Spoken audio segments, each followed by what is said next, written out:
Hello and welcome back to Storytime with Mr. B. Today we're reading Jonathan and the Big Blue Boat.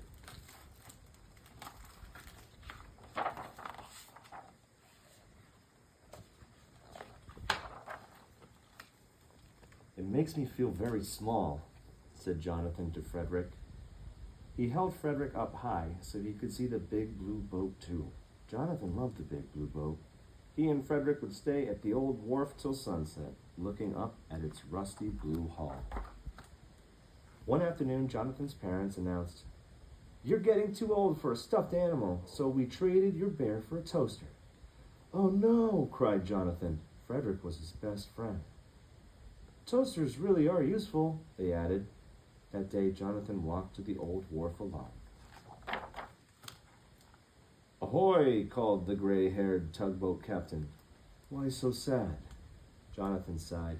"Frederick is missing. He could be anywhere in the whole world by now."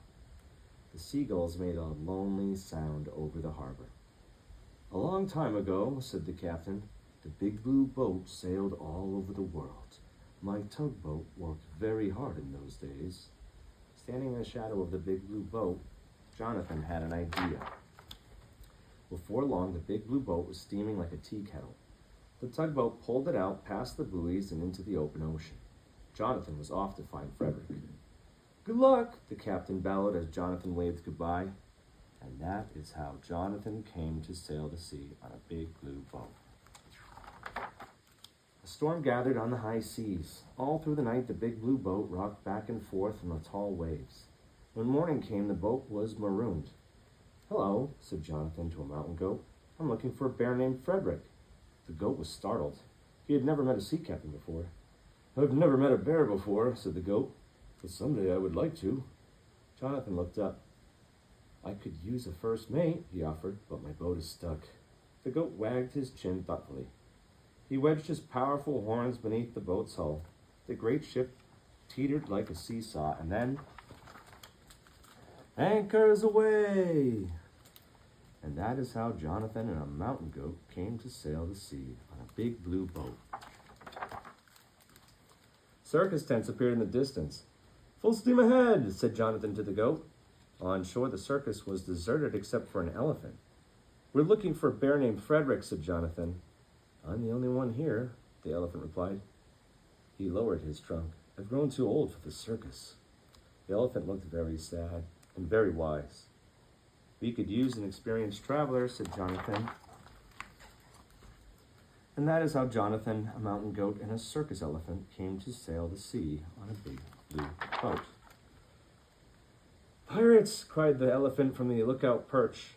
"Arr, hand over your treasure," ordered the pirate captain. "We're looking for a bear named Frederick," explained Jonathan. "They're holding out on us," roared the pirate captain. "Ready the artillery! Storm the ship!"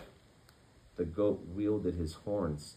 The elephant stood on his hind legs, waving his tusks in the air. "Fire!" the pirate captain yelled. "Kerblam!" Startled by the sound of his own cannon, the captain cried, "Retreat!" The big blue boat began to sink. "Oh no!" cried the goat. "We're shipwrecked!" moaned the elephant. "Man the lifeboats!" ordered Jonathan. Just then, a whale swam up from under the fray, balancing the big blue boat on the length of his back. He said in a deep, slow whale voice, "The ocean can be lonely. It's good to have company." And that is how Jonathan, a mountain goat, and a circus elephant came to sail the sea on a big blue boat on the back of a whale. The elephant and goat snored like a foghorn and a whistle. Ooh-ee, ooh-ee. Jonathan looked out at the endless sea. "Will I ever find Frederick?" he wondered. Far off, a lighthouse blinked, showing the way to a distant port.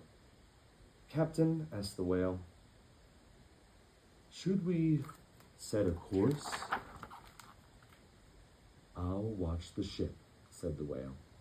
The others spent the day bear hunting in train stations and alleyways. They rode taxicabs and elevators and talked to pigeons along the way. Frederick was nowhere to be found. "Where will we look now?" asked the elephant. A light flickered on in a shop window. We'll try here, said Jonathan. Inside, the shop was cluttered but cheerful. Hello, said a little girl from behind the counter. In her arms, she was holding Frederick, cried Jonathan. Oh, he's not for sale, said the little girl. I traded a toaster for this bear. He is my best friend. I wouldn't go anywhere without him. Jonathan smiled. After all, a big boat needs a big crew. Notice how Jonathan, Frederick, a mountain goat, a circus elephant, and the little girl from behind the counter came to sail the sea on a big blue boat on the back of a whale. The end. Please like and subscribe to the page if you like what you see here. Thanks, bye.